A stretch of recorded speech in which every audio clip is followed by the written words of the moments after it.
que ya han venido anteriormente aquí y están nuevamente aquí.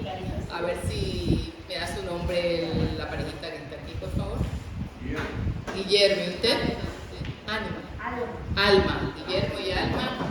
Y este joven guapo que lo vi pequeño porque lo cuidábamos aquí cuando venía con la abuelita. Bienvenidos nuevamente. Como sabes, y bienvenidos todos los que asistimos aquí todos los miércoles de cada mes. Como saben, nosotros nos reunimos 4 veces al mes. Hay veces que nos reunimos 5 miércoles al mes porque hay un miércoles de más, ¿verdad? Y para los que no saben esto, siempre el primer miércoles del mes, que están todos igualmente invitados, el miércoles del mes hacemos lo que es sanación, oraciones por sanación, sanación espiritual, sanación física. Aquí entre todos pedimos unos por los otros, pedimos por nuestros familiares, hacemos una oración fuerte, muy bonita. Igualmente, el segundo miércoles del mes es lo que es prédica. Tenemos invitados o algunos de los servidores que están preparados para dar sus prédicas. Y el tercer miércoles del mes, como ven, es el mes de formación, es el miércoles de formación, y tenemos siempre, estamos invitando al hermano Horacio, que este sería su segundo miércoles, porque el primer miércoles del mes él empezó con los sacramentos, continuamos, ¿verdad?, con los sacramentos, y es así como el grupo se ha ido manejando. Y el último miércoles del mes es compartir la palabra. Se toma una cita bíblica y se comparte en grupo, toda su opinión, aquí pasan adelante y todos compartimos, ¿verdad? Y el último miércoles, si llega a pasar, un miércoles que tenga más del mes, ese lo hacemos para que la comunidad participe. Es un tema abierto para que la comunidad participe y así es como nos estamos preparando. Bueno, para continuar esto, sí me gustaría dar una oración. A ver si me tiene una música de fondo.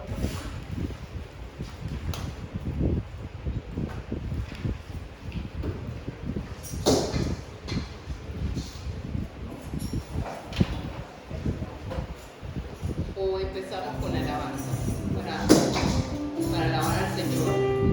Para alabar al Señor.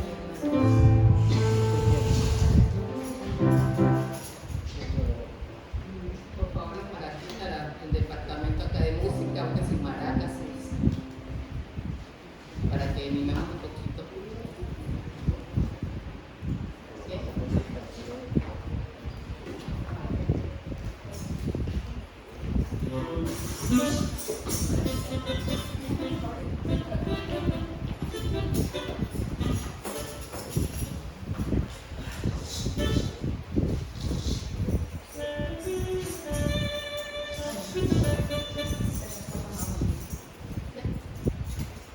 ¿Sí? Ya escuchamos a nuestra hermana Cruz ahí con las palabras de instrucción.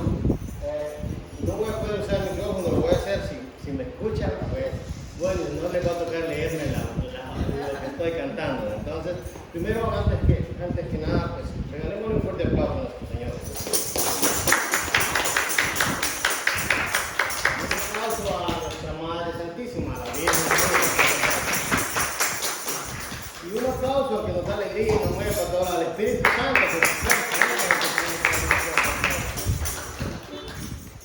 Hola, sí, ok, bien, entonces vamos a ver.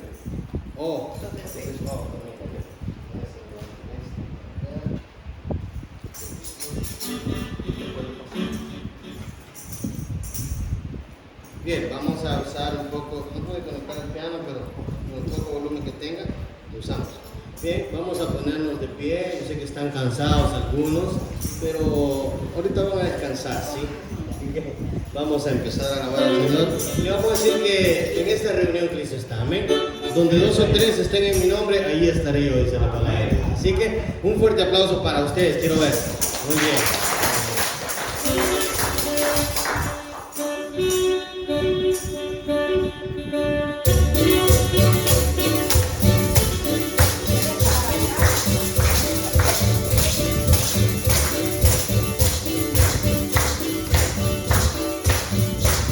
En esta reunión Cristo está, pues en la prometida está. donde dos o tres en mi nombre estén, ahí estaré, ahí estaré, ahí estaré. Una vez más, en esta reunión, pues será prometida estar, donde dos o tres en mi nombre estén, ahí estaré, ahí estaré, ahí estaré. Yo lo siento en mí, yo lo siento en mí, su espíritu me hace cantar. Yo lo siento en mí, yo lo siento en mí, su espíritu me hace cantar. Y ahora todos, y yo le alabaré, y yo le alabaré, y yo le alabaré, diciendo gloria a Dios. Y yo le alabaré, y yo le alabaré, y yo le alabaré, diciendo gloria a Dios. Y aunque sea con problemas, pero a Cristo no lo dejo. Y aunque sea con problemas, pero a Cristo no lo dejo. Porque sé, si yo sé que es la vida que Cristo me ha dado. Porque sé, si yo sé que es la vida que Cristo me ha dado, venceré, porque está conmigo, venceré, porque conmigo está, venceré, venceré, venceré, venceré, venceremos en el nombre del Señor, alabaré, porque está conmigo, alabaré, porque conmigo está, alabaré, alabaré, alabaré, alabaremos en el nombre del Señor. Que no se apague el fuego que hay en tu corazón, que no se apague el fuego, que siga ardiendo más y más, que no se apague el fuego que hay en tu corazón, que no se apague el fuego, que siga ardiendo más y más. Dame gozo, Señor, dame paz y amor, que yo quiero morar más allá del sol. Dame gozo, Señor, dame paz y amor, que yo quiero morar más allá del sol.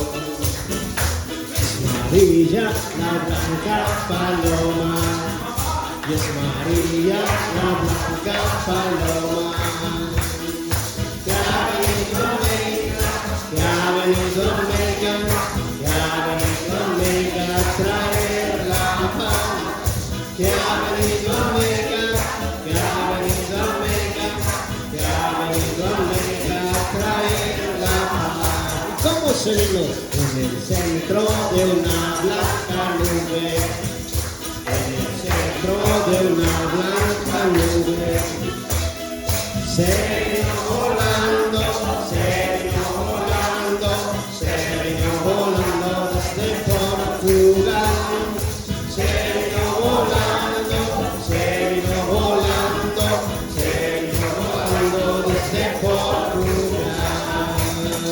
Y el amor de Dios es maravilloso, el amor de Dios es maravilloso, el amor de Dios es maravilloso. Queridos hermanos, ¿y cómo es el amor de Dios? Grande es el amor de Dios. ¿Y qué tan alto? Tan alto que no puedo estar arriba de él, tan bajo que no puedo estar abajo de él, tan ancho que no puedo estar afuera de él. ¿Cómo es el amor de Dios? Grande es el amor de Dios. Fuertes palmas al Señor.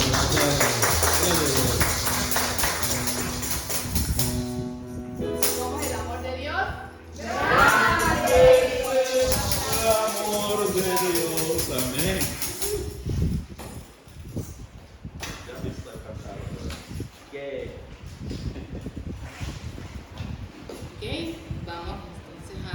disponernos nuestro corazón.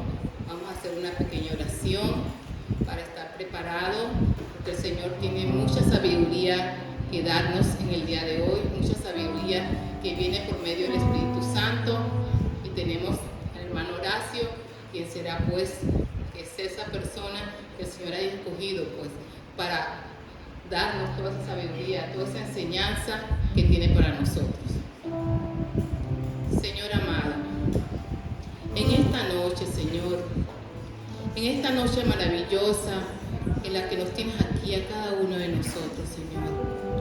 A cada uno de nosotros nos tienes con ese corazón abierto para aceptarte, Señor. Ese corazón con humildad para ver, para entender todo lo que tú tengas para nosotros en esta noche, Señor. Señor, bendice, Señor.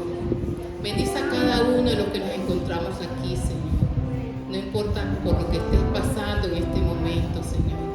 Por cada uno de nosotros, Señor, bendícelos. Bendice cada situación, cada problema, cada inquietud. Tranquiliza esas almas, dale paz a cada uno de nosotros los que nos encontramos aquí. Que estemos limpios para poder entender, para poder asimilar toda esa enseñanza que tienes para nosotros en esta noche, Señor. Señor, bendito sea siempre, Señor, tú. Señor, tu amado Padre, que estás presente en cada uno de nosotros y estás presente en esta noche, Señor. Ven a nosotros, Señor, llénanos de ese Espíritu Santo, Señor. Ese Espíritu Santo grande, ese Espíritu Santo que nos llena, ese Espíritu Santo conmovedor, ese paráclito que traíste aquí en la tierra para nosotros acudir a Él, para defendernos, Señor, porque eres grande, Señor, eres poderoso, eres bello, Señor. Y tú, mamita linda María, tú que dijiste sí en ese momento, tú que eres esa intercesora para nosotros ante tu Hijo. Gracias, Madre, por tu presencia también en esta tarde. Gracias y bendice. Vaya a bendecir todas las palabras que traes a través de nuestro hermano Horacio también, Señor, porque tú las has escogido, Señor Jesús.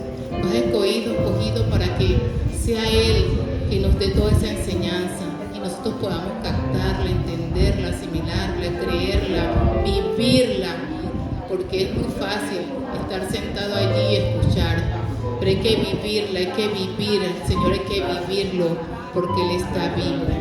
Gracias, Padre, por esta noche que nos presentas. Bendito sea tu amor y tu gloria por siempre, Señor. Amén. Hermano Horacio, ¿puede pasar?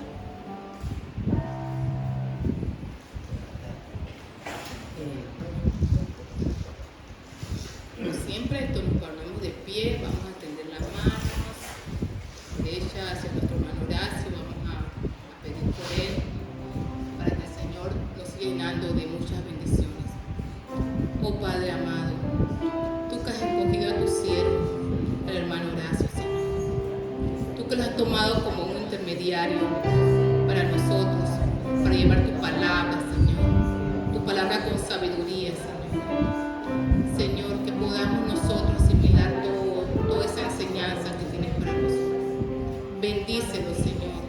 Bendícelo a él y a toda su familia, Señor, por esa obra tan bella que está haciendo, Señor Jesús. Señor, Padre amado, tú le elegiste, Señor.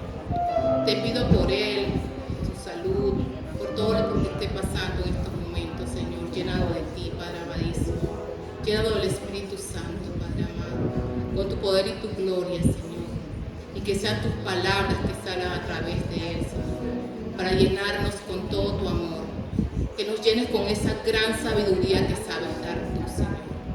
Te lo pedimos en nombre de tu Hijo Jesús. Amén.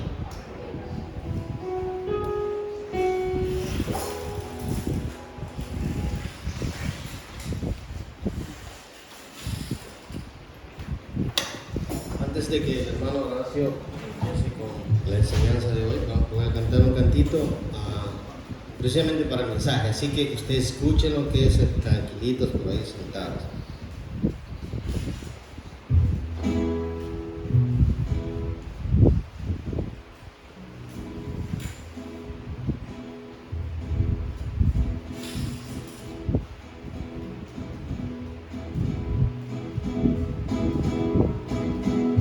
canto muy especial que a veces lo he cantado, no me recuerdo si lo he cantado acá en la Eucaristía, pero es precisamente para el momento de la comunión. Y hoy pues un mensaje muy hermoso que el hermano trae.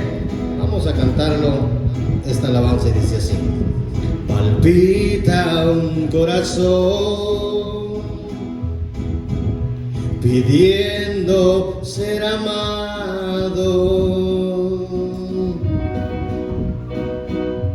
Está en la Eucaristía de Jesús sacramentado.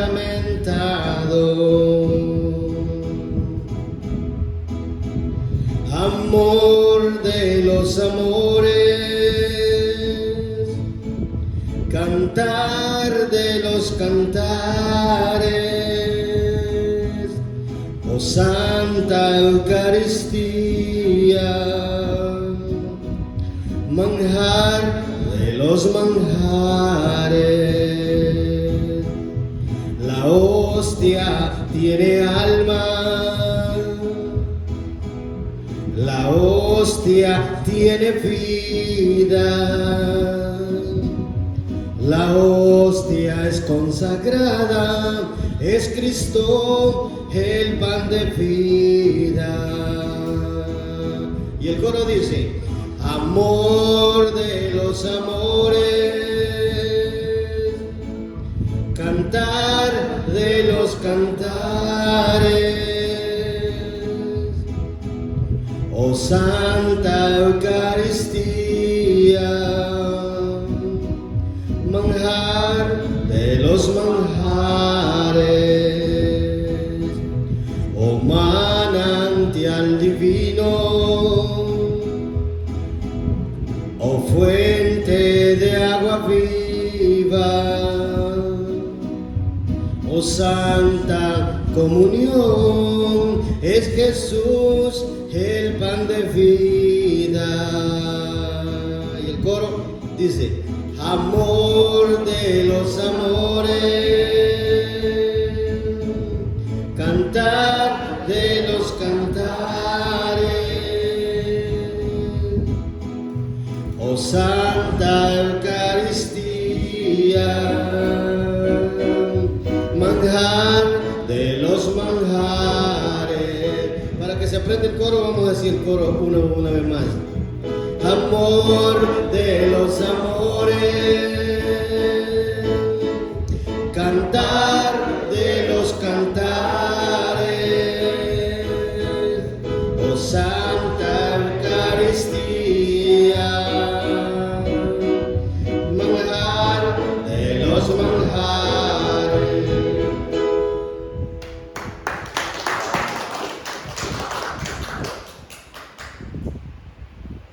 Muchas gracias. Buenas noches a todos. Buenas noches.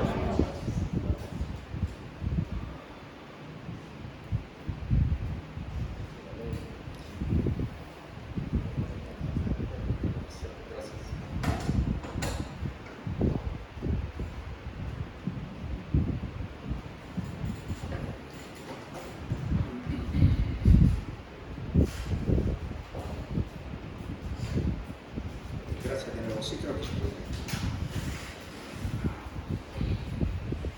Bueno, primeramente gracias a Dios por permitirnos estar acá y gracias a ustedes por acompañarnos en esta celebración. En esta Santa Noche vamos a hablar de uno de los 7 sacramentos que tenemos en la Santa Madre Iglesia. No me voy a detener mucho en recopilar qué fue lo que hablamos en la última reunión que tuvimos, porque este tema es un tema bastante largo y tal vez en la próxima clase que tengamos voy a ver si hacemos un resumen de los 3 primeros sacramentos que se conocen como sacramento de iniciación. Bueno, primeramente una pequeña pregunta para ustedes. Hablamos en la semana pasada de que son 7 sacramentos y hay 3 sacramentos que se conocen como sacramento de iniciación, y es el sacramento del bautismo, la confirmación y ¿cuál es el otro? La Eucaristía. El tema que vamos a hablar el día de hoy. Bueno, vea, la Eucaristía, no sé qué concepto tienen ustedes o cómo la pueden definir. Por ejemplo, si yo fuera un evangélico o fuera, podríamos decir, un cristiano no católico, llego a su casa y le pregunto a usted qué es la Eucaristía. No sé cómo usted le respondería. Luego, a partir de esa pregunta, ellos le dicen a usted cuáles son las bases bíblicas de la Eucaristía. Entonces, este tema no es realmente para que nosotros sepamos refutar o nosotros sepamos cómo contestarle a un hermano que no es católico. Es más que todo para que nosotros los católicos lleguemos a un consentimiento profundo de lo que es la Sagrada Eucaristía, porque este es uno de los sacramentos que hace que mucho católico abandone la iglesia y se vaya para otros lugares. E incluso a nuestro Señor Jesucristo, como lo vamos a ver más adelante, los seguidores de Él llegaron a un momento en que dijeron, este lenguaje que este habla es demasiado fuerte. Entonces a Cristo lo abandonaron. Se cree que lo abandonaron más o menos un promedio casi de 3,000 personas. Y los únicos que le quedaron a Jesús fueron los apóstoles. Entonces todos los discípulos que andaban con Él, que andaban por necesidad de comer, porque Él hacía todos esos milagros de darles pan de gratis, lo abandonaron. Para nosotros los católicos, ¿qué es la Eucaristía? Entonces nos enseña la Iglesia Católica que la Eucaristía es la fuente, es el centro y es el fundamento de la vida cristiana. Fíjese bien, la Eucaristía es la fuente, es el centro y es el fundamento de la vida cristiana. Cuando Jesús estaba, después que fue bautizado, a Jesús, el Espíritu Santo nos dice en el libro de San Mateo, capítulo 4 y versículos del 3, 4, 6 en adelante, nos dice de que el demonio lo tentó. Entonces, la primera tentación le dice, si tú eres, ¿verdad?, el Hijo de Dios, haz que estas piedras se conviertan en pan. Entonces, ¿qué es lo que el Señor le responde? En las Escrituras dice, entonces, Jesús le dice, en las Escrituras dice, vea, el demonio, y como podemos ver en las 3 tentaciones, no la voy a profundizar ahorita porque quiero concentrarme en el tema, cuando el demonio toca a Jesús con las Escrituras, Él le habla de las Escrituras, Él le predica a Jesús con las Escrituras, pero ¿qué hace Jesús? Jesús le responde con las mismas Escrituras. Entonces, por eso es importante que nosotros escudriñemos y conozcamos las Escrituras, pero no es de quedarse únicamente en escudriñar las Escrituras, sino porque las Escrituras nos dan un testimonio de Dios, ¿verdad? Y acercarnos a Dios, como nos dice en el libro de San Juan, capítulo 5 y versículo 39. Ahora bien, las bases bíblicas de por qué que nosotros decimos de que la Eucaristía, ¿verdad?, es la fuente, la Eucaristía es el centro y la Eucaristía es el fundamento de la vida cristiana. Pensaba utilizar a lectores, pero voy a ver si después lo necesito. Nos vamos a ir directamente. Si nosotros vamos al libro de San Juan, para ustedes que tienen la Sagrada Escritura, San Juan capítulo 6 y el versículo 57. Allí encontramos el primer fundamento bíblico de que las Sagradas Escrituras, de que la Eucaristía, ¿verdad?, es la fuente de la vida cristiana. San Juan capítulo 6 y versículo 57. Y ahí nos dice lo siguiente: como el Padre que es vida me envió y yo vivo por el Padre, así quien me come vivirá para mí. Palabra de Dios. Entonces, aquí nos está diciendo que así como el Padre que es vida envió a Jesús, así también quien come a Jesús tiene vida. Entonces, ¿qué es la vida? Una fuente. Recordemos cuando Jesús se encuentra con la samaritana, que está en el libro de San Juan, capítulo 4, versículo 11, cuando Jesús le dice a la samaritana: si supieras quién te pide agua, tú le pedirías el agua viva. Entonces Jesús es la fuente de nuestra vida cristiana. El fundamento bíblico que usted puede tener para cuando pueda explicar el porqué que nosotros decimos de que la Eucaristía es el centro de la vida cristiana, vamos a hacer hoy lo que hacen los cangrejos que caminan para atrás. Ustedes lo encuentran en el libro de San Juan, capítulo 6 y versículo 56. Y ahí nos dice lo siguiente: el que come mi carne y bebe mi sangre permanece en mí y yo en él. Entonces, el centro de nuestra vida cristiana es Cristo, porque todo es cristológico. Todo lo que nosotros hacemos en nuestras liturgias está basado en Cristo. Nuevamente, San Juan capítulo 6 y versículo 56 nos dice: el que come mi carne y bebe mi sangre permanece en mí y yo en él. Entonces es el centro de la vida cristiana. Y porque es que decimos que la Eucaristía es el culmen de la fe o de la vida cristiana. Como vamos como los cangrejos, vamos a regresar al libro de San Juan, capítulo 6 y versículos 54 y 55.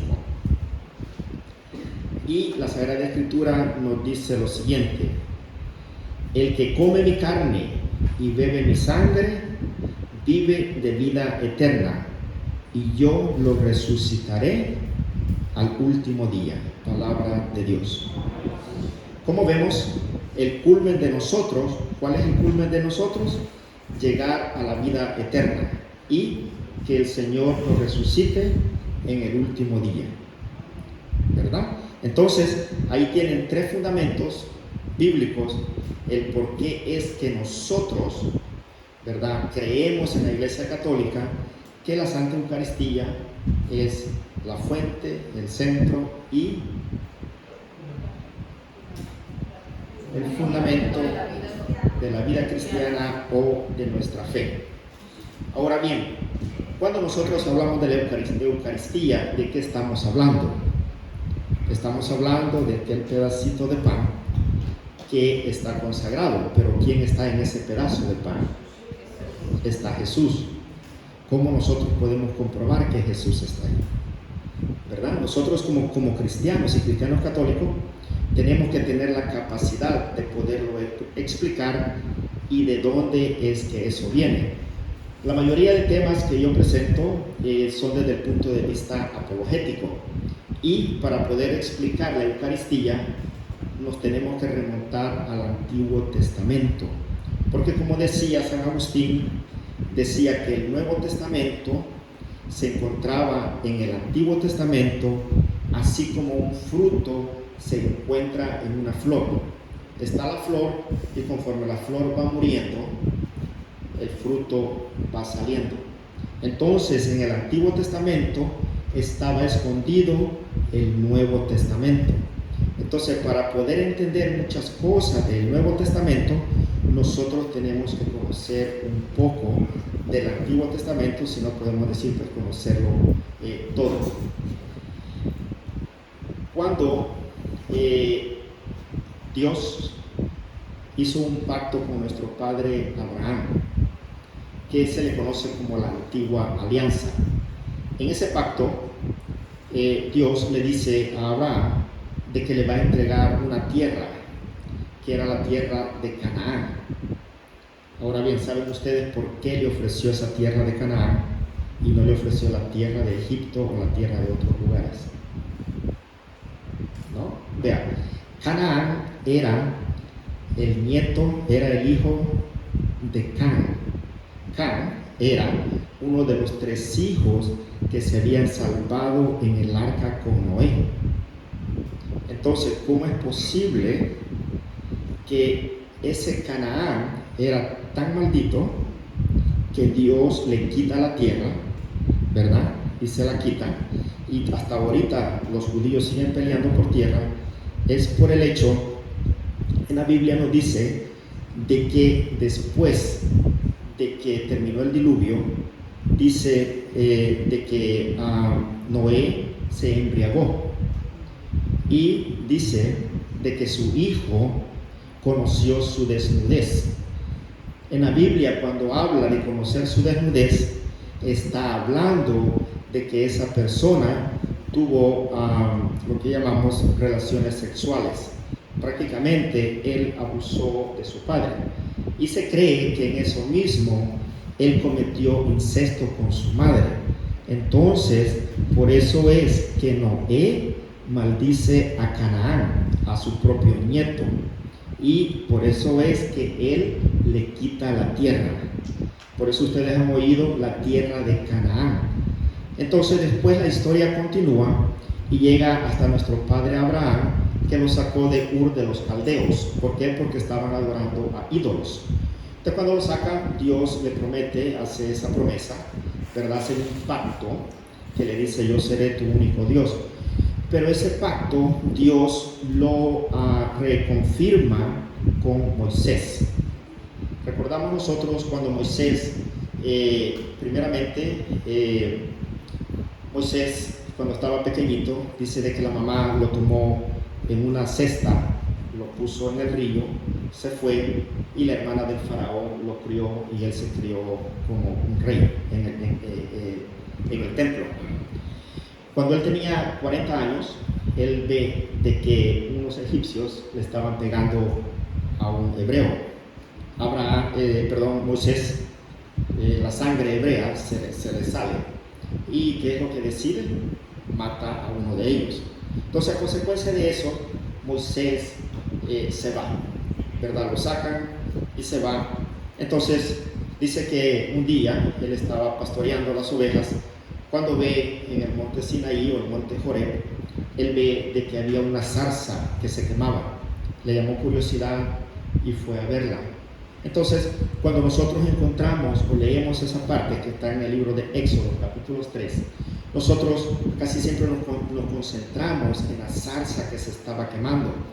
Pero ahí hay un pedacito que Dios le dice a Moisés, porque Moisés, recordemos que se había ido huyendo, y Dios le dice: tenés que regresar a Egipto, ¿verdad? Y Moisés era lo último que tal vez él quería oír, regresar a Egipto, porque era donde él había salido huyendo.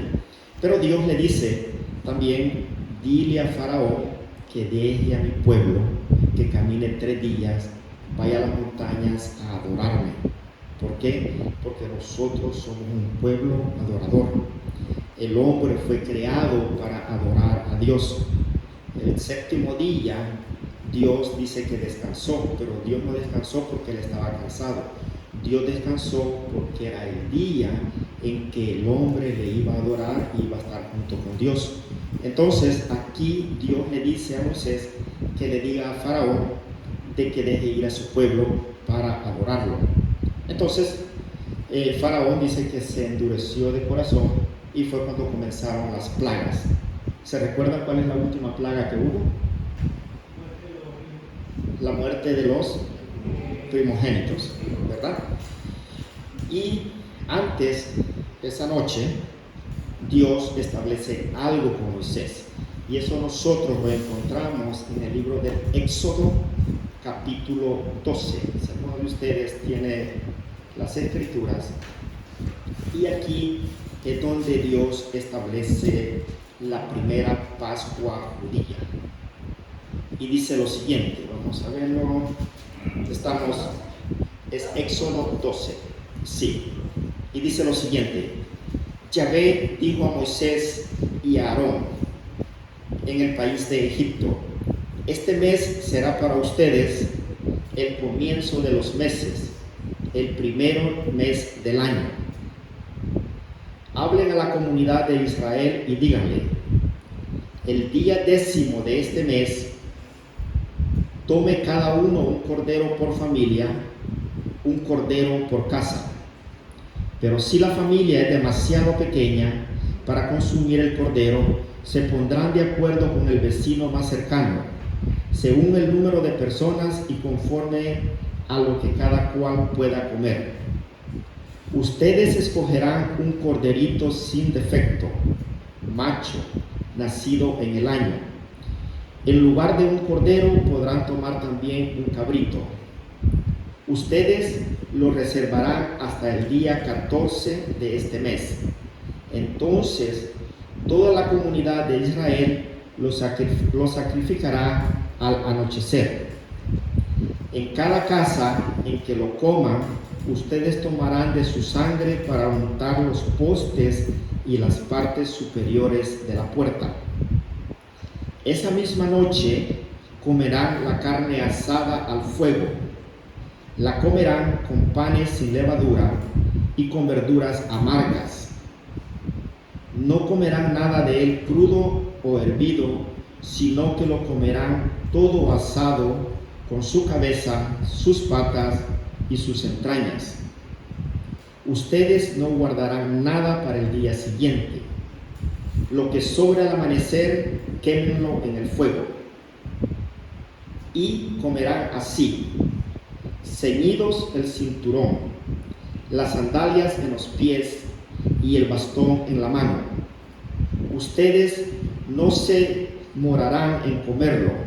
Es una Pascua en honor de Yahvé. Durante esa noche yo correré el país de Egipto y daré muerte a todos los primogénitos de Egipto, tanto de los egipcios como de sus animales, y demostraré a todos los dioses de Egipto quién soy yo.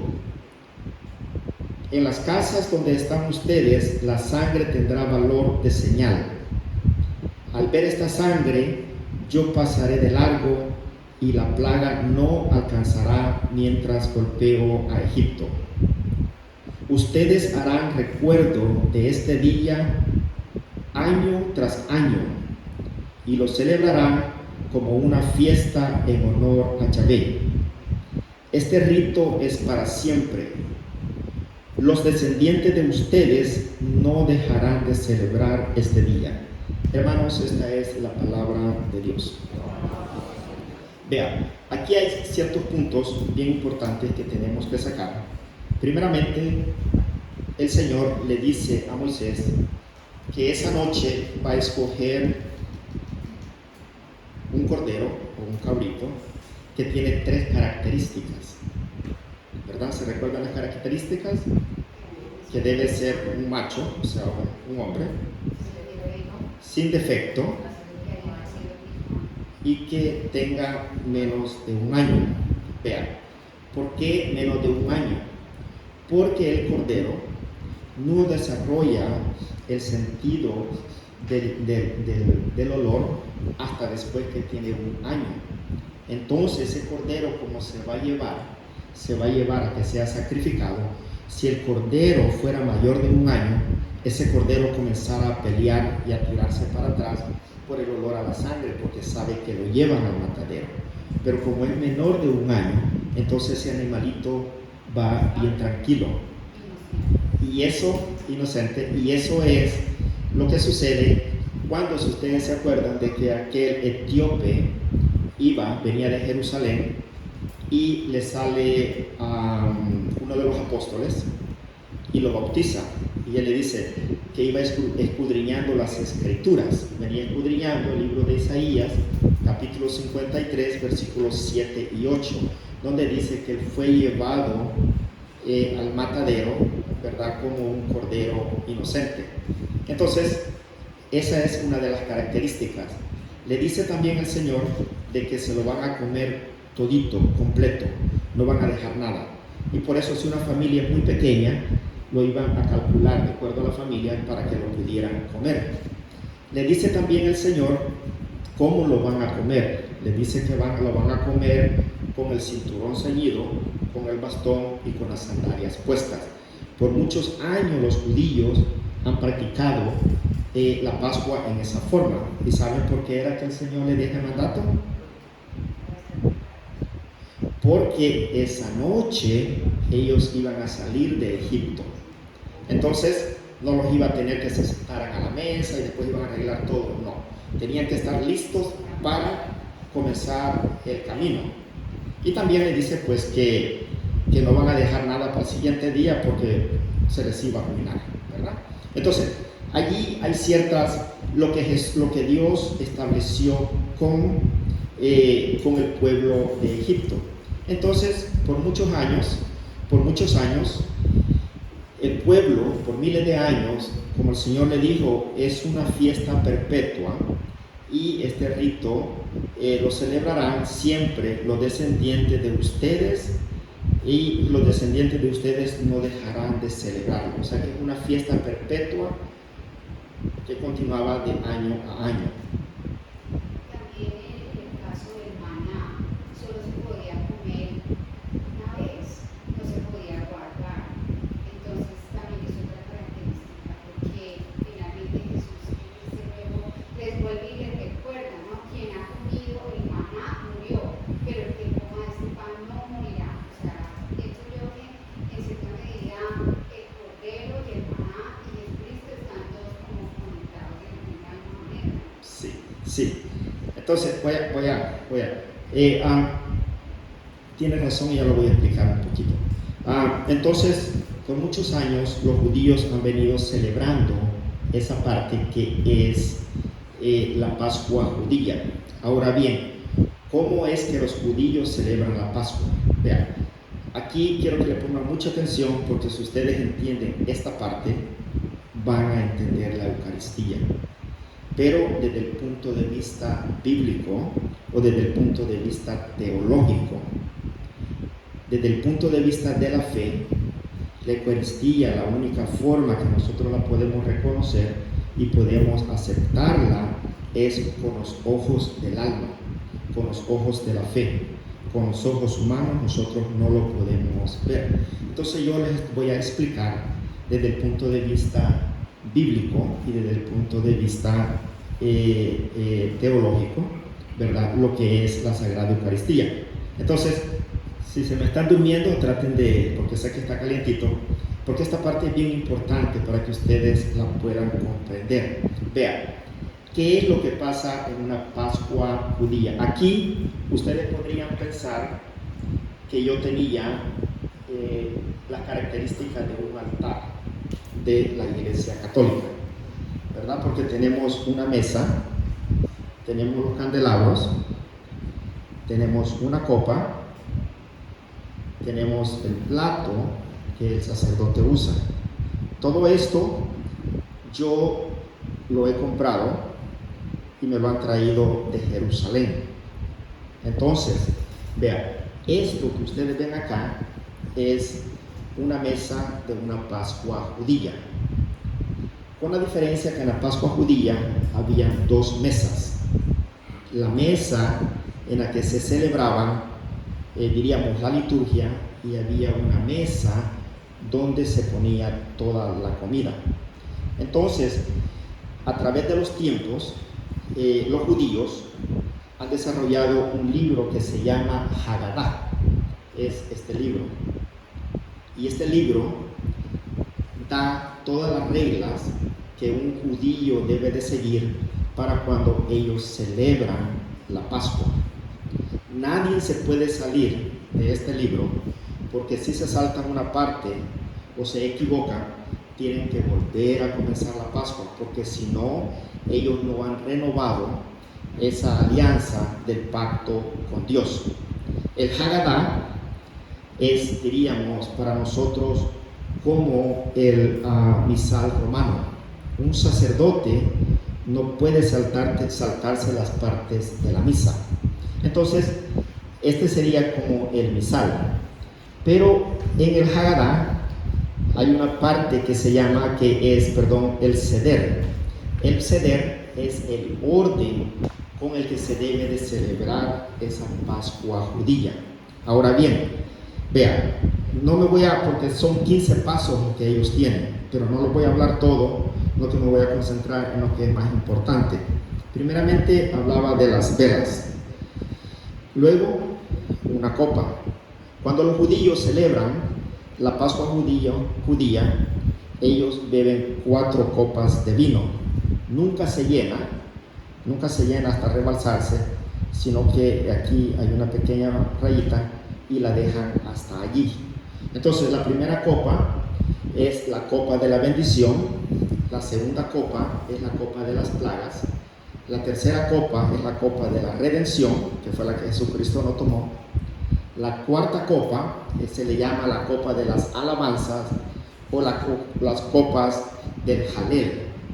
Y está la quinta copa, que es la copa que ellos ponen para Elías. Recordemos que de acuerdo al profeta Malaquías, en el capítulo 3 y versículo 23 nos dice de que antes que venga el Mesías, Elías iba a regresar. Entonces ellos ponen una copa, la quinta copa. Bueno, en la mesa ellos tienen un plato, lo iba a traer, pero es un tema que yo creo que si lo hacemos incluso un retiro espiritual, yo para este tema necesitaría por lo menos 4 o 5 horas para explicarlo detalle por detalle, pero voy a mencionar las partes que son más importantes. Tienen un plato que le llaman el plato del Pesar, que es el Passover, que se le llama, o sea, la Pascua. Se le llama Passover porque es cuando, el nombre en inglés es más perfecto, porque el ángel pasa sobre las casas que estaban manchadas con sangre. Entonces tienen un plato, y en el plato, como nos dice la escritura, y lo pueden revisar nuevamente en Éxodo 12, que tienen que comer hierbas amargas. Entonces esas hierbas la hacen de perejil, con hojas de una que es rojito, que se le echa al ceviche. Usted le echa, no es una rábano, y tienen un vasito con agua salada. Entonces tienen también, ahí ponen un huevo, en ese plato ponen un huevo. Ese huevo al final de la Pascua se lo entregan a un vecino como un símbolo de amistad, ¿verdad? Sí, el sábado santo a mí me tocaría traer un huevo para darle como signo de amistad a todos los que venimos a misa. Creo que 5 docenas de Costco no me alcanzaría. Entonces está el huevo, están las hierbas amargas, y hacen una mezcla de lo que es manzana es como con miel, es la manzana con la canela, y es una mezcla que es bastante roja, porque eso recuerda los bloques, los ladrillos que ellos hacían en Egipto. Entonces tienen eso, ¿verdad? Es una de las cosas que tienen. Tienen también esta patena, ¿verdad? Y en la patena aquí tienen 3 panes, son panes sin levadura. Yo pues fui al Superstore solamente para la demostración. Tienen 3 panes, 1, 2, 3. Entonces de estos 3 panes, ellos agarran el pan del medio. Fíjese bien, agarran el pan del medio. Nosotros cuando vemos 3 así, ¿qué pensamos? En la Santísima Trinidad, Padre, Hijo, Espíritu Santo. Entonces ellos, y esto está en el Haggadah, agarran el pan del medio, ¿verdad? Y lo ponen, se debería ser un pequeño saco, lo ponen en un manto, lo tapan y lo esconden. Esto lo van a esconder, digamos, lo voy a poner acá. Ellos lo esconden. ¿Por qué lo esconden? Porque ese pan, el pan del medio, es el pan que durante la cena va a servir como postre, ¿verdad? Después de que han comido.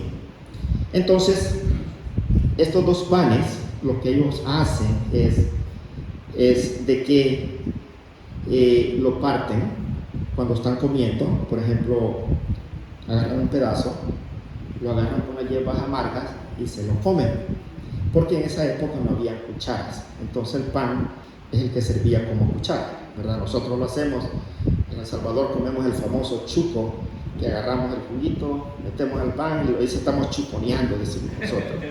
Entonces, para eso lo hacían. Ahora, ¿cómo comienza la Pascua judía? Primeramente, la Pascua judía comienza que la dueña de la casa, o la dueña, la persona de la casa, la anfitriona, ella primeramente se pone un velo, ¿verdad? El velo es algo bien sagrado y yo he visto muchas personas que comienzan a venir a la iglesia con un velo. ¿Qué es lo que pasa? Que el velo, desde el momento que usted se pone un velo en la cabeza, usted está mostrando aquellas señales de reverencias a Dios. Y también tal vez da la oportunidad para no ver mucho quiénes son los que están entrando y saliendo de la iglesia, ¿verdad? Pero bueno, se pone el velo. Entonces, la anfitriona lo que hace es de que ella enciende las velas, ¿verdad? Ahora, ¿por qué enciende las velas? Porque es que nosotros le encendemos candelas. ¿Por qué es que le prendemos candelas a los santos? Vea, nosotros tenemos tantas costumbres, tantas cosas que hacemos que no sabemos el por qué. ¿Por qué? Porque esto de encender las candelas implica, a ellos les recuerda lo primero que Dios hizo en la creación. ¿Qué fue lo que Dios hizo en la creación? Separó la luz de las tinieblas. ¿Cuándo se celebra la Pascua judía? La Pascua judía, en el calendario judío, los judíos toman como día cuando aparece el primer lucero de la noche. Cuando cae la noche, por ejemplo ahorita, para los judíos ya es jueves, pero para nosotros comienza a la medianoche. Entonces, al encender la candela, conforme la oscuridad va cayendo, la candela va dando luz, ¿verdad? Entonces, cuando nosotros le prendemos una candela a los santos, que venimos a la Virgen y todas las candelas que prendemos, lo que nosotros estamos recordando al prender la candela es de que esos hombres y esas mujeres supieron diferenciar entre el bien y el mal, supieron hacer la diferencia entre la luz y las tinieblas. Entonces, la anfitriona viene, prende la candela, y el que va a precedir lo que es la cena pascual. Fíjense que esto es bien importante, otra cosa. En la Santa Cena, ustedes han visto la Santa Cena, ¿no? que nos pintó un italiano. Jesús siempre aparece en esta parte donde yo estoy, pero en las cenas judías, en la Pascua judía, el que está dirigiendo la ceremonia se sienta aquí, donde están las candelas.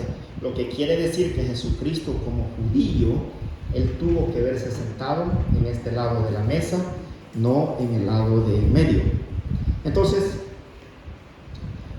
comienza lo que es ya encienden las candelas, y la persona que va a comenzar, que está presidiendo, no hay ni siquiera un judío que sea bien devoto, que va a hacer una celebración si ellos no utilizan dos cosas. Una cosa que se llama el talib, y yo lo traje. ¿Me quieres ayudar con esto? Solo para...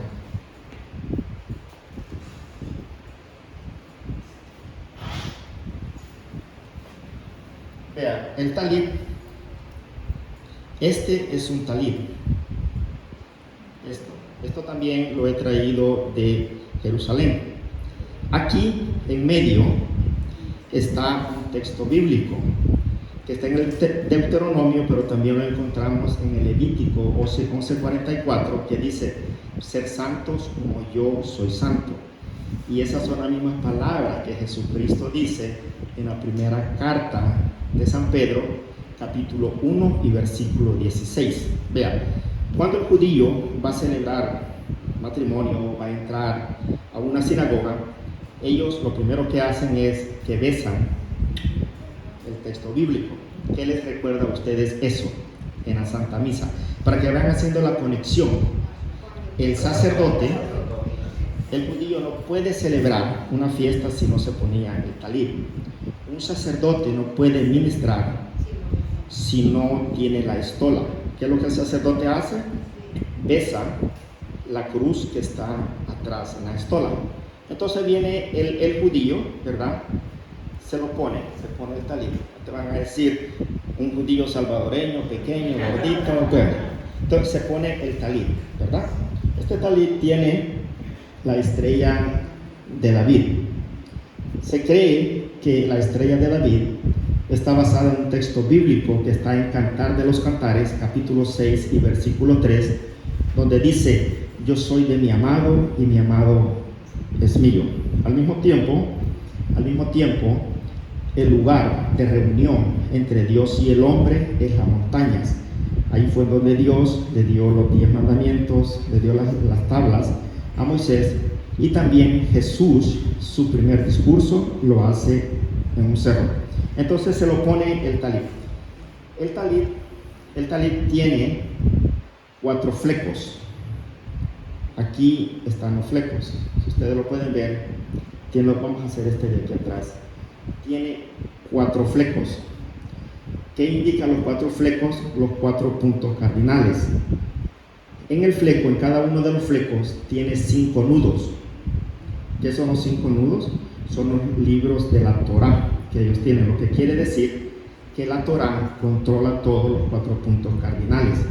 Ustedes se acuerdan de aquel texto bíblico que me parece que está en Mateo capítulo 9 y versículos 29 me parece, o Marcos capítulo 5 y versículo 25, ahí se encuentra también, de aquella mujer que tenía hemorragia por 12 años, que dice que llega por detrás y le toca el fleco a Jesús. Entonces, ¿qué fue lo que esa mujer hizo? Le tocó este fleco a Jesús. Bueno, no ¿verdad? Pero si no, fuera una reliquia. Entonces, le toca ese fleco y la mujer se cura y Jesús siente que se lo ha tocado. Porque hay talit que son grandes. Otra cosa que un judío usa es lo que se llama el kipá. El kipá es un gorrito que se lo ponen acá, ya ven que estoy padeciendo, se pone el gorrito, ¿verdad? No se cae.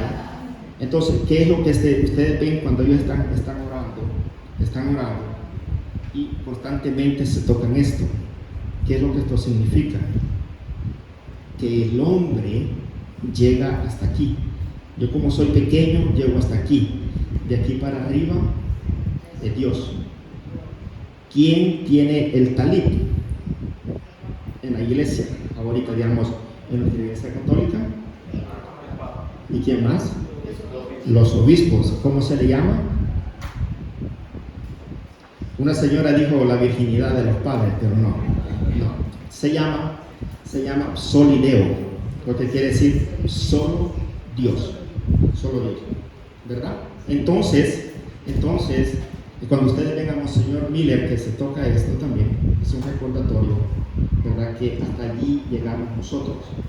Ahora, una de las cosas que sería bonita, no sé si la iglesia lo permitiera, que nosotros los católicos tal vez usáramos un kipá. ¿Saben por qué? Porque nos recordaría que como hombres, al decir hombres y mujeres, nosotros llegamos hasta aquí, de aquí para allá, es Dios. Y no porque Dios nos ha dado la oportunidad de ser un líder de un grupo religioso o de participar, nos creemos la mamá de Tarzán y ya nos creemos que somos los dueños de la iglesia y hasta queremos mandar a los sacerdotes y a las monjas. Tenemos que ser humildes, por eso digo que sería bueno que tuviéramos un kipá. Bueno, me lo voy a quitar porque está haciendo calor. Entonces, cuando comienza la cena, el niño más pequeño de la familia le pregunta al que está presidiendo y le dice: ¿por qué esta noche es diferente a las otras noches? Entonces el que está presidiendo le comienza a explicar y le lee el Éxodo 12, ¿verdad? Porque este es el día que el Señor nos sacó de la esclavitud de Egipto. Y comienza a explicarle. Allí, en ese momento, es cuando el que está haciendo el ceder, hace la primera copa, llena la primera copa de vino y esa copa se llama la copa de la bendición. Entonces el judío hace una oración que más o menos dice de esta forma, dice Baruch atah Adonai Eloheinu melech haolam asher kedishanu, lo que quiere decir bendito seas tú, Señor Dios del universo, por este pan y por este vino que nos has dado. ¿A qué parte decimos esa parte nosotros en la misa? Antes de la consagración. Es una acción de gracia porque recordemos que en la misa nosotros somos los que ofrecemos con el sudor de nuestra sangre. Somos los que traemos el pan y el vino, ¿verdad? Bueno, entonces ellos, la bendición, después de eso, comen un poco de la comida que tienen y se toman la primera copa de vino, ¿verdad? Que es la copa de la bendición. Luego regresan de la otra mesa, se recuerdan que les dije que habían 2 mesas, regresan de la mesa y abren la segunda copa. La segunda copa, ¿cuál era? Les mencioné, la copa de las plagas. Entonces la llenan por cada una de las plagas que van diciendo, la plaga de la rana, la plaga de la oscuridad. Ellos meten el dedo en el vino y lo tiran al suelo por cada una de las plagas. ¿Qué es lo que eso significa? La enseñanza que allí el judío le está dando al hijo es de que todo lo que tú haces va a regresar a ti, porque Dios, todo lo que Dios hizo con esas plagas fue lo que el pueblo de egipcio le había hecho a los hebreos. Por ejemplo, cuando tenían convierte el agua rojiza, era porque las casas de los judíos estaban abajo del río y arriba había un montón como de fongo, un color rojizo, y es donde ellos hacían el ladrillo. Entonces ya la agua que llegaba donde ellos vivían era un color rojizo, fea. Entonces por eso les dio eso, la oscuridad. Las casas donde vivían allí los hebreos no tenían ventanas, eran oscuras, ¿verdad? Y, por ejemplo, la de las ranas, donde ellos vivían era todo lleno de monte, de agua, había un montón de ranas. Cuando Dios le dice que va a matar a los primogénitos, ¿verdad? Es porque ya el faraón había mandado a matar a los primogénitos de los hebreos. Entonces le da, como dicen, una cucharada de su propia medicina. Entonces ellos la van haciendo, ¿verdad? Y lo van. Luego, después que se toma la segunda copa, después de la segunda copa, ellos se van y se comen el cordero. Aquí no hemos mencionado el cordero. Se comen el cordero, ¿verdad? Entonces Jesús, como era el cordero que iba a ser inmolado, sacrificado, en esa cena no hubo cordero, porque él iba a ser el cordero. Y hay una ley, de acuerdo a la Mishnah, que es las leyes de los judíos, Mishnah dice de que si un judío no celebra la Pascua, puede poner un hueso de ternero en la mesa, pero tiene que ser una razón bien justificada.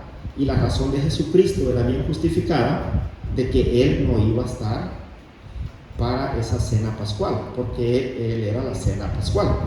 Entonces se van a la mesa y luego regresan. En ese momento es cuando ya han comido, ellos van y comienzan a buscar. A ese momento le llaman ya el aficomén o aficomene, que es el segundo pan que ellos habían escondido. Este pan es el postre, ellos lo comen. Entonces, luego, pero cuando están allí, y lo vamos a ver más adelante, Jesús, él ya no toma esa copa, porque él dice, no la volveré a beber hasta que esté en el reino de Dios o en el reino de mi Padre, porque hay una diferencia entre el reino de Dios y el reino de los cielos. Entonces después hacen el jalel, ¿verdad? Las alabanzas, y después de eso el niño pequeñito que dice de por qué esta noche diferente a las demás, abre la puerta y sale y comienza a gritar, Elías, Elías, Elías, 3 veces, porque como decía anteriormente, en el libro de Malaquías, capítulo 3 y versículo 23, dice de que los judíos esperan a Elías antes de que venga el Redentor. Entonces cuando ellos ven de que Elías no vino, ni el Mesías ha venido, pues no lo vieron, ya vimos, ¿verdad? Entonces dicen, cierran, tienen unos cantos y ya terminan diciendo hasta el otro año en Jerusalén. ¿Por qué? Porque los sacrificios ellos solamente lo podían hacer en Jerusalén. Ok, ahora, ¿qué pasó en el año 33? ¿Verdad? Jesús, él como judío, celebró una Pascua judía en el año 33. Y como tenía que haber tenido todos estos ingredientes, ¿verdad? Primeramente, de acuerdo al Hadagá, las candelas tienen que ser encendidas por la anfitriona de la casa. Entonces, en esa época, pudo haber sido una mujer, tal vez que solo las encendió y se fue para cumplir con esto. Luego, hicieron la copa de la bendición. Luego, hicieron la copa de las plagas. Cuando ya era tiempo de la copa de la redención, que es la tercera, esa es la copa que Jesús no la toma, ¿verdad? Ahora, vea cómo nos explica los evangelios. Ustedes tienen, los que tienen la Biblia, lo vamos a buscar en el libro de San Lucas. Vamos a ir al libro de San Lucas, capítulo 22.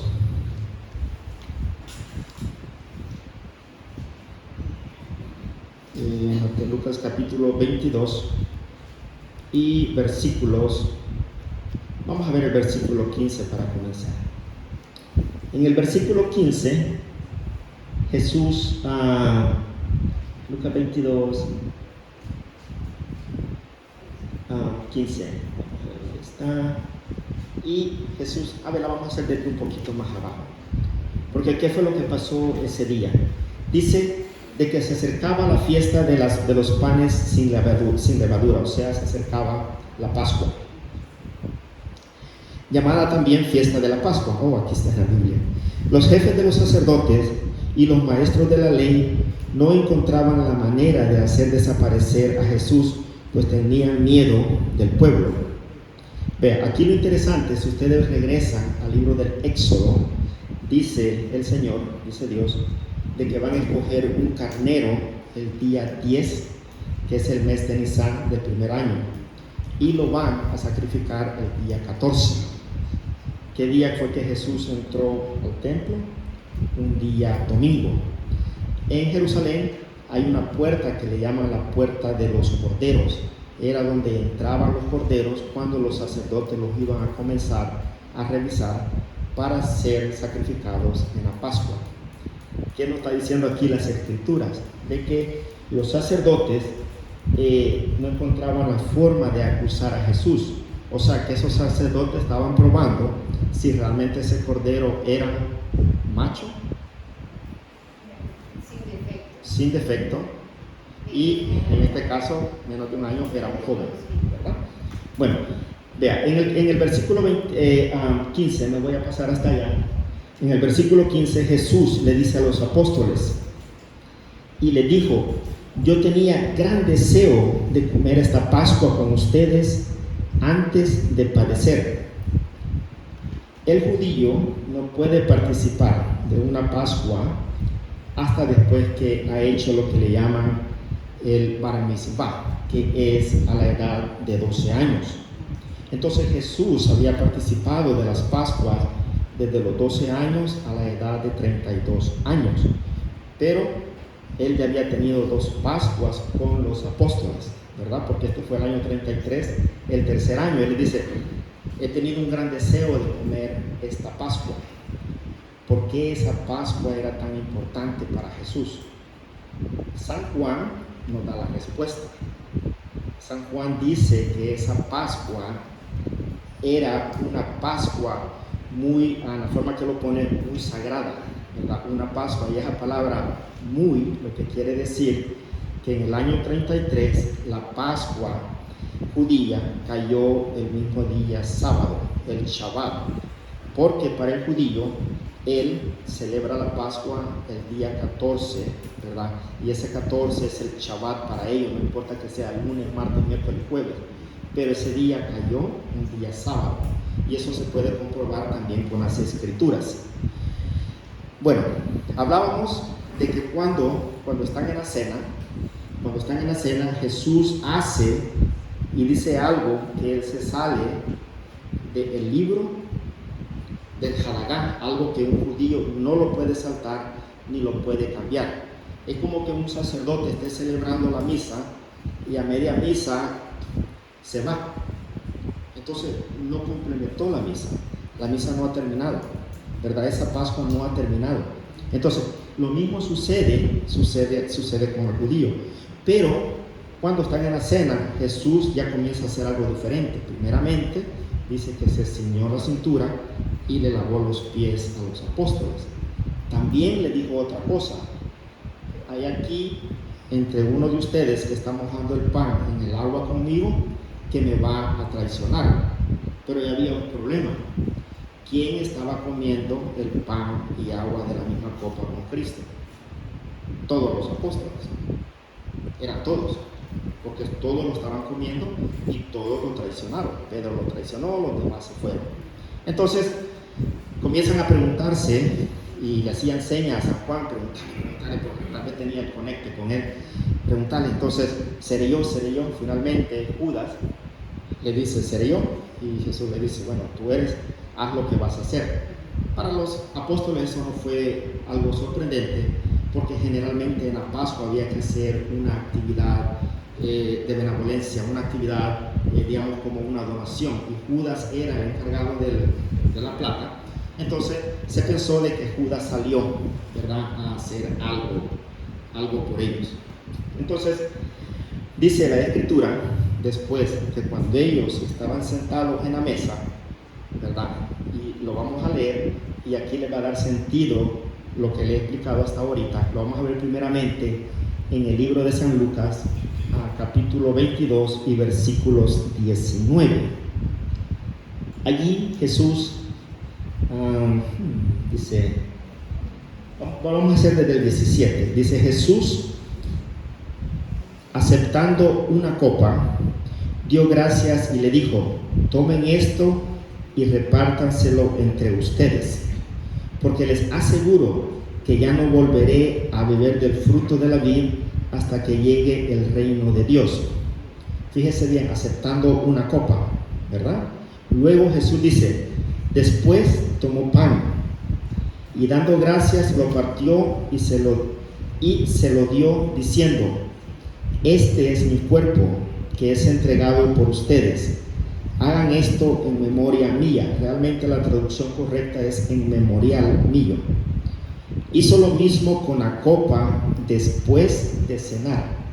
Se recuerdan que la segunda copa de las plagas, ellos se fueron a comer, ¿verdad?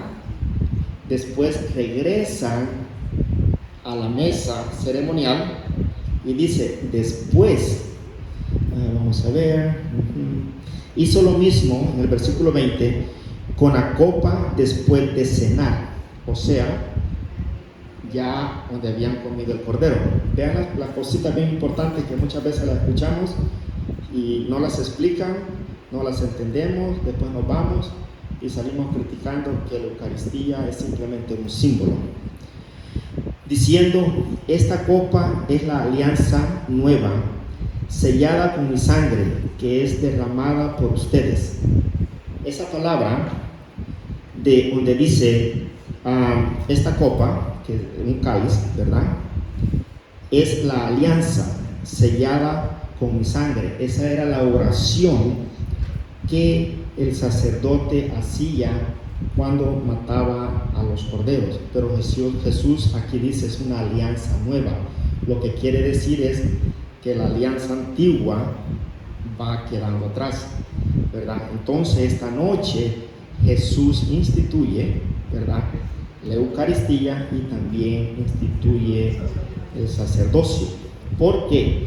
¿Por qué instituye el sacerdocio? Donde dice que será derramada por ustedes. Sepan que la mano del que me traiciona está aquí conmigo sobre la mesa. Hasta ahí lo vamos a dejar. Ahora, si nosotros nos vamos al libro de San Mateo, para los que tienen la Biblia, Mateo, capítulo 26, y versículos del 26 en adelante, San Mateo lo explica de esta forma. A ver si lo encontramos. Mateo 26, 26. Ah, no se me están durmiendo. Ok, ya, del 26 en adelante. Dice: mientras comían, Jesús tomó pan, pronunció la bendición, la partió y lo dijo a sus discípulos diciendo: tomen y coman, esto es mi cuerpo. Después tomó una copa, habla de una copa, no dice la copa, una copa. Dio gracias y se la pasó diciendo: beban todo de ella, esta es mi sangre, la sangre de la alianza, que es derramada por muchos para el perdón de los pecados. Y les digo que desde ahora no volveré a beber del fruto de la vid hasta el día en que lo beba de nuevo con ustedes en el reino de mi Padre. San Juan nos dice que el reino de Dios es cuando nosotros hacemos la voluntad de Dios. O sea que Jesús está diciendo: no la voy a volver a beber hasta que no se haya cumplido el plan que yo he venido, ¿verdad? Que es el que Él acordó con Dios, y por eso es que Él vino. Como nos dice en el libro de Hebreos, capítulo 9 y capítulo 10 y versículo 9: he aquí yo estoy, Señor, para hacer tu voluntad. Y con eso terminó, ¿verdad?, la antigua alianza y comenzó la nueva alianza. Y fíjese bien lo que nos dice en el versículo 30, capítulo 26 y versículo 30. Después de cantar los salmos, ¿se recuerda que cantaron los salmos que yo les mencionaba, verdad? Después de cantar los salmos, partieron para el monte de los olivos. Entonces Jesús les dijo: todos ustedes caerán esta noche, ya no sabrán qué pensar de mí. Pues dice la Escritura: heriré el pastor y se dispersarán las ovejas. Ve cómo viene desde la antigua alianza y cuando es la nueva alianza. Ahora bien, si nosotros vamos al vamos a regresar al libro de San Juan, al capítulo 6. Y hoy lo vamos a hacer vamos a leer del versículo 48 en adelante. Este fue el discurso más fuerte que podríamos decir que Jesús dijo, en San Juan 6. Si ustedes tienen la oportunidad, lo pueden leer.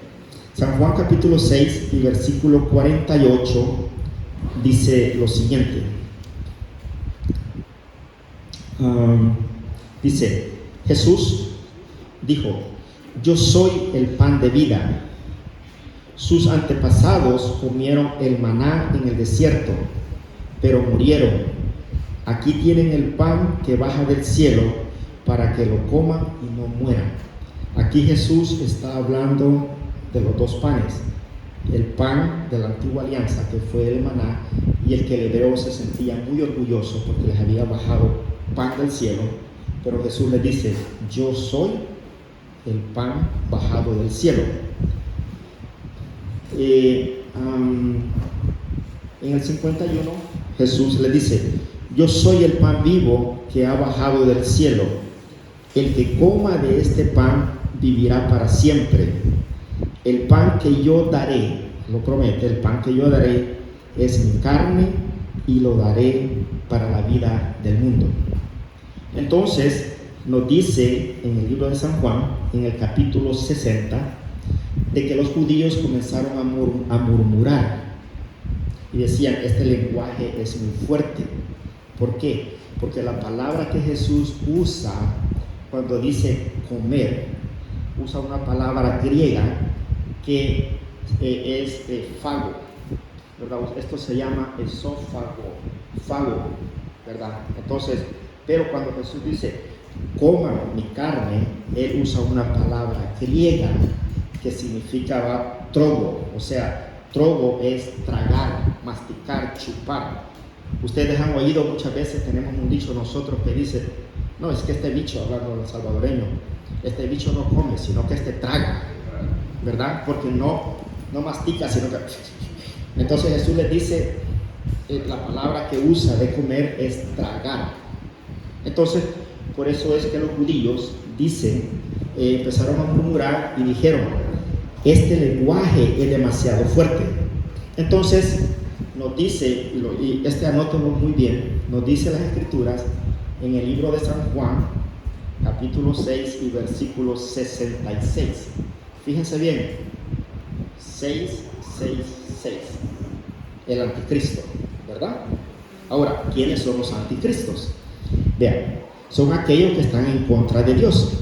Entonces dice en el Juan 6, versículo 66, a partir de entonces muchos de sus discípulos se volvieron atrás y dejaron de seguirle. En el 67, Jesús preguntó a los 12, ¿quieren marcharse también ustedes? En el versículo 68, ¿cuál fue la respuesta de Pedro? Pedro le contestó, Señor, ¿a quién iremos? Tú tienes palabras de vida eterna. Lo trasladamos al lenguaje salvadoreño o al lenguaje de nosotros.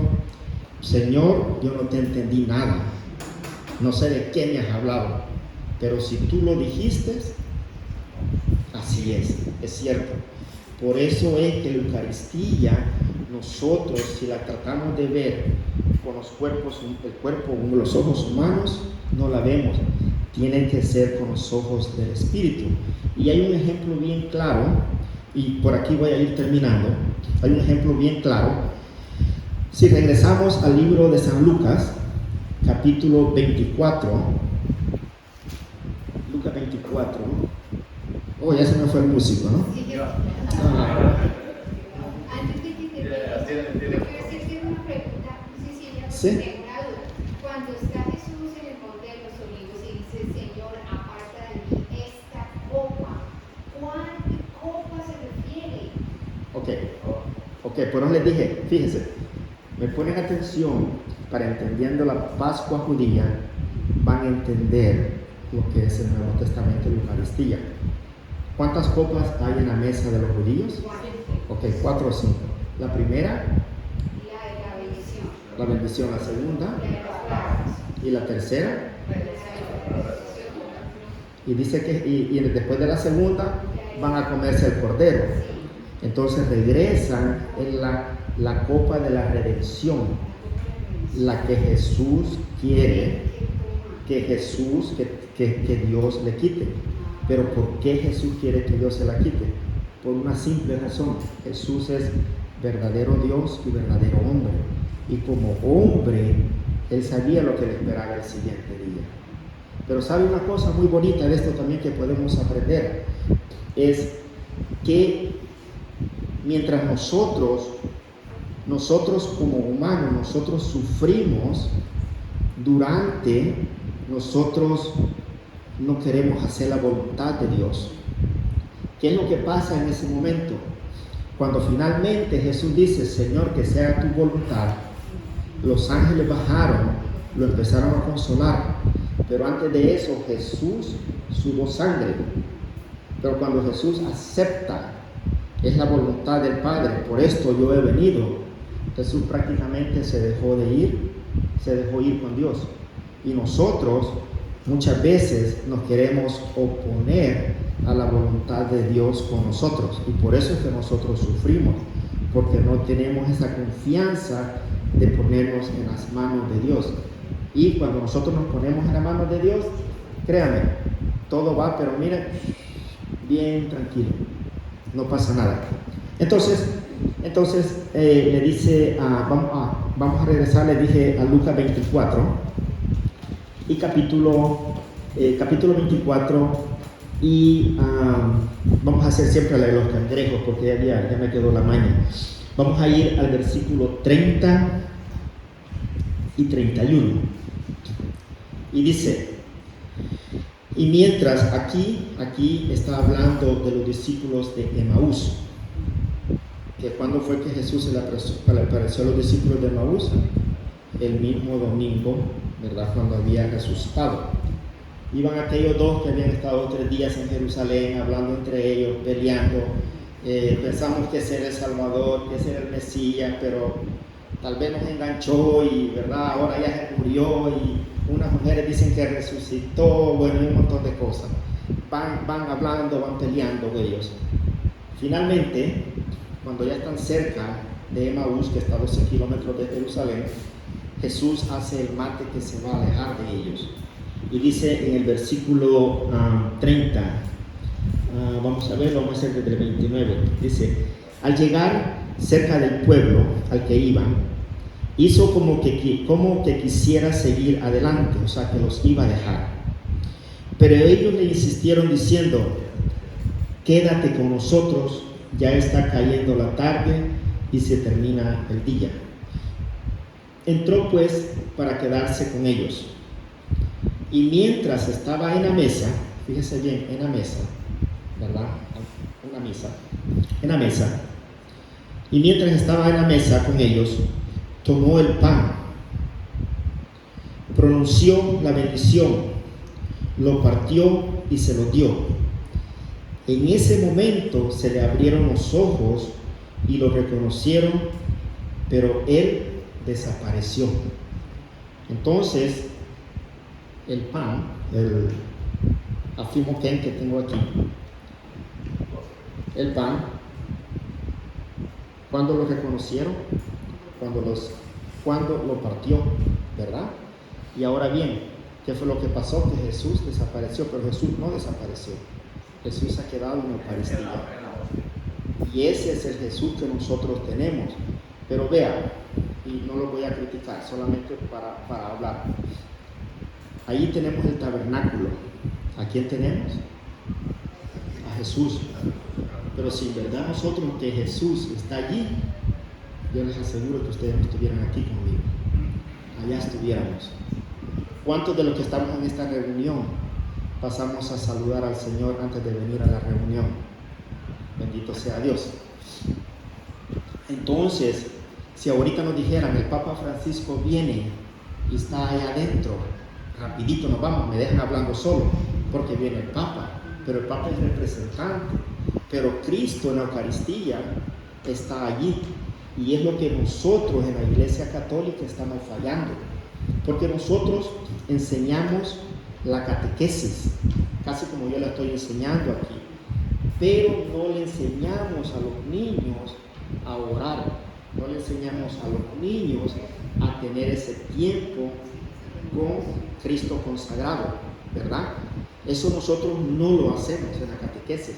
¿Y dónde estamos fallando? ¿Y qué fue lo que Dios le dijo a Moisés? Dile a Faraón que deje salir a mi pueblo a 3 días para que me vayan a adorar. Porque ¿qué es lo que hace feliz a Dios? La adoración, ¿verdad? Donde nosotros en la misa, la adoración más pura que nosotros hacemos es la hostia consagrada, ¿verdad? Lo santo, lo puro, y eso es lo que le gusta a Dios. No lo voy a entretener mucho porque podemos seguir hablando más toda la noche. ¿Cómo? ¿Cuándo vuelve yo? Mire, fíjense, le voy a decir algo. Mañana voy para El Salvador y regreso el 31 de... no, el 31 de este mes. Entonces, hermanos, voy a terminar con una lectura bíblica más que es bien importante para nosotros.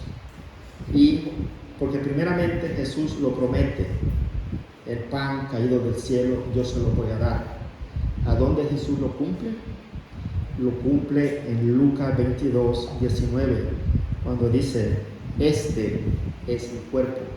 Vea, incluso gramaticalmente, cuando uno hace una oración, primeramente aquí está el pronombre y después el predicado. Cuando Jesús decía, yo soy el camino, la verdad y la vida, ¿verdad? Que está en San Juan capítulo 14 y versículo 6, yo soy. ¿De quién están hablando? De Dios. El predicado, ¿verdad? Que Él es la puerta. Pero ahí dice, este Vamos a buscar uno que ya no esté partido. Entonces, ¿quién es el pronombre? El pan. Es mi cuerpo. ¿De quién está hablando? Del cuerpo de Cristo. Incluso gramaticalmente, Jesucristo nos está demostrando que allí nos dejó su cuerpo. Si vamos a la primera carta de Corintios, capítulo 11 y versículo 23, del 23 vamos a comenzar. Primera carta de Corintios, capítulo 11, debería ser 27, pero vamos a comenzar del 23. 11, 23. San Pablo. Bueno, primeramente lo voy a rectificar. Primeramente Jesús prometió que nos iba a dar el pan del cielo. Lo cumple en Lucas 22, versículo 19. Lo reafirma, ¿con quién?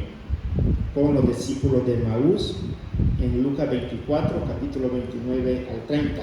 Les doy estos textos bíblicos porque ustedes después los pueden estudiar y les sirve desde el punto de vista apologético para poder explicar más que todo a sus familiares y ustedes mismos a dónde que Jesús, ¿verdad?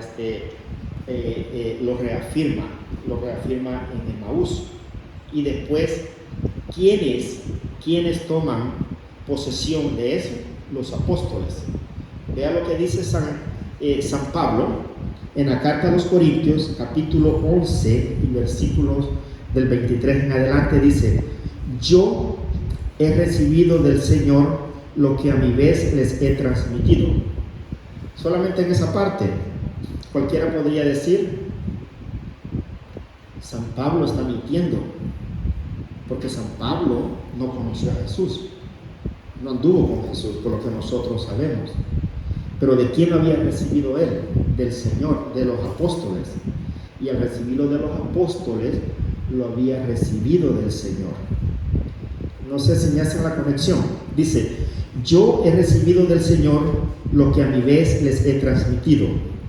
El Señor Jesús, la noche en que fue entregado, tomó pan. Y después de dar gracias, lo partió diciendo: esto es mi cuerpo que es entregado por ustedes. Hagan esto en memoria mía. De igual manera, tomando la copa, después de haber cenado, dijo: esta copa es la nueva alianza en mi sangre. Todas las veces que la beban, háganlo en memoria mía. Todas las veces que la beba, háganlo en memoria mía. Fíjense bien, cada vez que comen de este pan y beben de esta copa, están proclamando la muerte del Señor hasta que venga. ¿Verdad? Hasta que venga. ¿Qué es lo que el sacerdote dice después de la consagración? Cuando agarra, dice: este es el misterio de nuestra fe. ¿Qué decimos nosotros?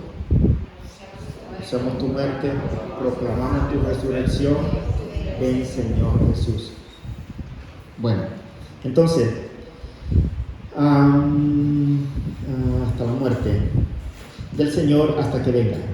Por tanto, el que come el pan o bebe la copa del Señor indignamente peca contra el cuerpo y la sangre del Señor.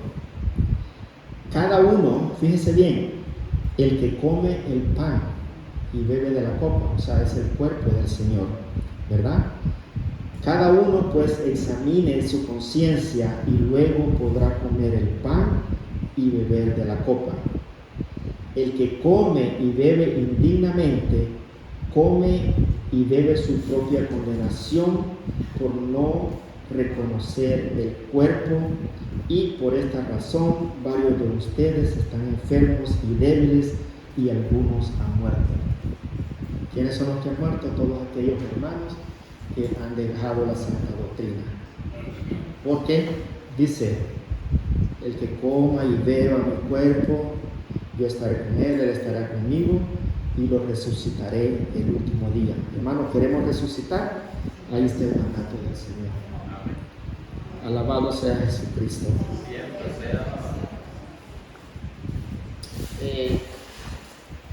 Padre, ¿tienen alguna pregunta? Si no, lo dejamos aquí. Y parece que el Padre, no sé, bueno, gracias. Gracias, hermano Horacio. Antes de terminar, pues vemos que aprendimos o quizá ya sabíamos, y fue un repaso para nosotros, que es la Eucaristía. Sabemos que es una fuente, es centro y es fundamento de la vida cristiana o de nuestra fe. También aprendimos de el cordero, que debe ser un corderito sin defecto, no más de 1 año, y que sea mayo, ¿verdad? O sea, aprendimos muchas cosas y se lo agradecemos pues porque pienso que a veces nos hace falta. Quiero darle la bienvenida a nuestro padre Testamar, bienvenido, y queremos hacerlo pasar